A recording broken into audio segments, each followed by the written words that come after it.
काफ़ी समय बाद एलिना अमेरिका से पढ़ाई करके इंडिया लौटी। कलकत्ता शहर में उनके अपने एक फ्लैट था। वो सब लोग मिलकर वहीं पर रहता है। कुछ दिनों के बाद एलिना से स्मिथ के साथ शादी है। बस कुछ ही दिन हुआ है वो लोग इंडिया में आए हैं। वो अपनी मम्मी से जिद कर रही है कि वो कॉफ़ी शॉप में जाएगी। फिर उसकी माँ कहती है, नहीं, रात में कॉफी शॉप में जाने की जरूरत नहीं है। तब एलिना कहने लगती है, मम्मी, तुम्हें पता है ना कि मैं रात में कॉफी के बिना नहीं रह सकती। तब एलिना ने उसके माँ के पास जिद की। उसके माँ के पास करने के लिए और कुछ भी नहीं था। आखिरकार उसकी माँ ने कार की चाबी दे दी। चाबी लेकर इतनी रात में वो कार लेकर निकल पड़ी। एलिना वो कार चला रही थी और कुछ देर जाने के बाद एक जंगल में अपने आप कार रुक गई। एलिना ने बोल उठा, क्या हुआ है? गाड़ी क्यों रुक गई? कार में तो पेट्रोल फुल है। इतनी रात में घना जंगल के अंदर कार के रुकने की वजह से एलिना थोड़ा घबरा गया। कुछ समय बाद कार अपने आप स्टार्ट ले लिया। उसके बाद एलिना फिर से जाने लगी। थोड़ी देर बाद एलिना ने रास्ते पर एक लड़की को खड़े हुए देखा और एलिना ने लड़की को देखकर कार रोक दिया। पूछने लगा, तुम रात को इस घने जंगल के अंदर अकेले क्या कर रहे हो? क्या आप मुझे लिफ्ट दे सकते हैं? मैं आगे ही उतर जाऊंगी। तब एलिना ने कहा, बेशक, क्यों नहीं। फिर वो लड़की कार में बैठ गई और एलिना ने कार को स्टार्ट कर दिया। उसके बाद जाने लगा। एलिना बहुत डरी हुई थी।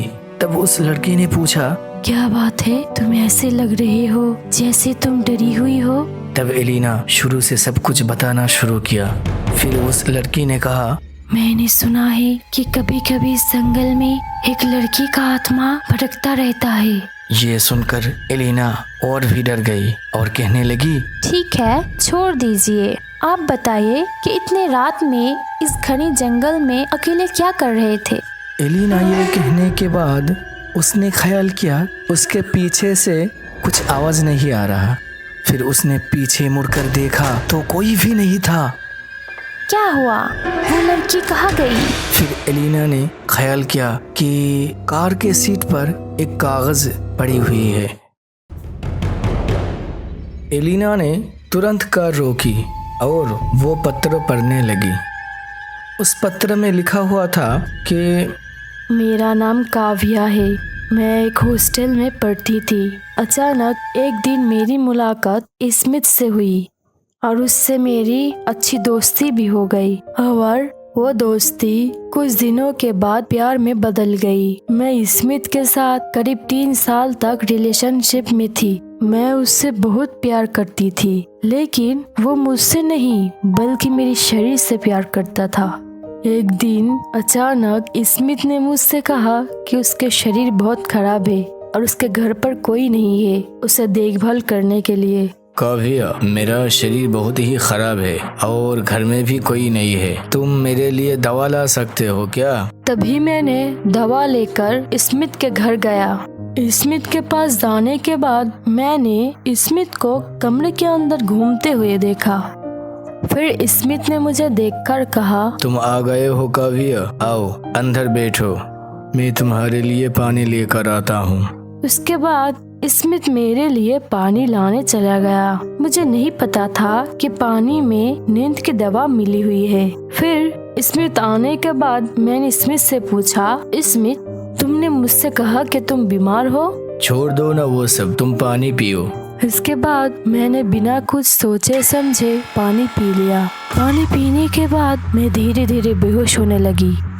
तब मुझे स्मिथ का असली रूप का एहसास हुआ।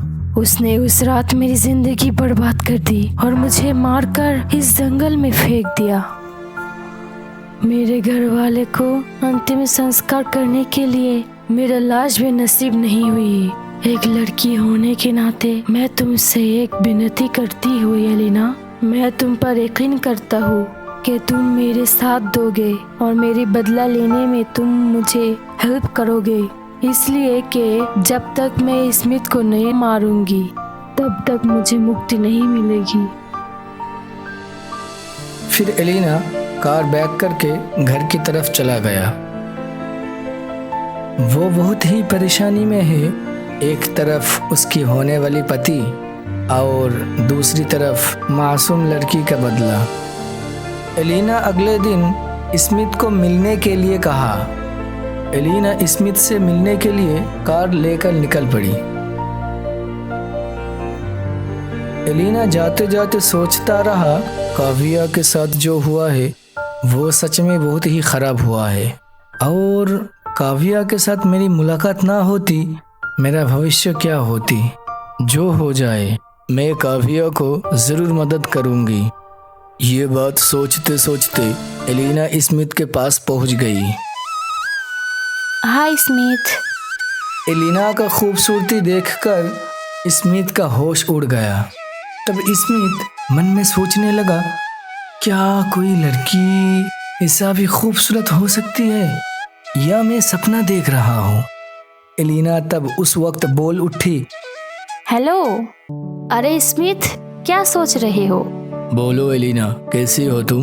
मैं ठीक हूँ, तुम कैसे हो स्मिथ?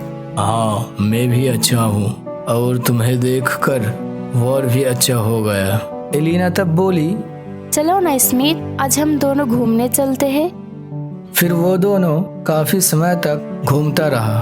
एलिना मन मन में सोचता रहा कि मैं किस तरह स्मिथ को काव्या के पास ले जाऊं। एलिना तब कहने लगी, चलो ना स्मिथ, लॉन्ग ड्राइव पर चलते हैं। एलिना की बात सुनकर स्मिथ मना नहीं कर सका। तुम्हारे साथ लॉन्ग ड्राइव पर? अच्छा, ऐसी बात है, तब तो बहुत मजा आएगा। ठीक है, चलो। एलिना एहसास कर रहा है कि स्मिथ उसकी तरफ बहुत बुरी नज़र से देख रहा है। फिर एलिना वही जंगल पर उसी जगह में कार को रोक दिया और वो तुरंत कार से निकल गया।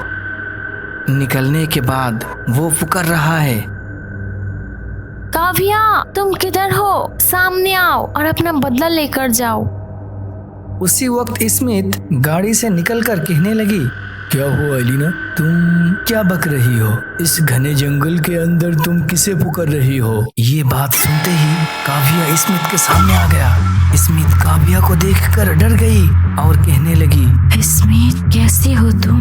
मेरी जिंदगी को बर्बाद करके अब तुम्हारी बारी है स्मिथ। जब तक मैं तुम्हें मार नहीं डालूंगा मुझे मुक्ति नहीं मिलेगी। आज तुम्हें मरना ही है। क्या गलती थी मेरी जो तुमने मेरी जिंदगी को बर्बाद कर दिया और जान से मार डाला? स्मिथ तब कहने लगी, तुम मुझे माफ कर दो काव्या, मैंने तुम्हारे साथ बहुत गलती किया, मुझे छोड़ दो काव्या। स्मिथ, इतना बड़ा गलती की कि मेरी जिंदगी को खत्म कर दिया, मेरी इज्जत को मिट्टी में मिला दिया। आज तुम्हें मरना ही होगा। स्मिथ, तैयार हो जाओ तुम। नहीं काव्या, नहीं नहीं। फिर काव्या ने स्मिथ को जान से मार डाला।